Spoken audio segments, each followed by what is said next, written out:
রূপা credit transfer করে রাজশাহী থেকে ঢাকায় চলে এসেছিল এবং সৌভাগ্যবশত আমার ডিপার্টমেন্টেই সে ভর্তি হয়। সেই সময় আমি ভার্সিটিতে যেতাম শুধু রূপাকে দেখার জন্য।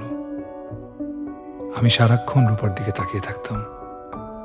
এই জন্য রূপার ফেশিয়াল এক্সপ্রেশনগুলো আমার মুখস্থ হয়ে যায়। যেমন রূপা লজ্জা পেলে ঠোঁট কামড়ায়, চিন্তায় পড়লে কপাল কুঁচকায়, নার্ভাস হয়ে গেলে মুখ দিয়ে শ্বাস নেয়। যখন কোনো কিছুর উপর রূপার নিয়ন্ত্রণ থাকে না, তখন সে ভ্রু উপরের দিকে তুলে রাখে।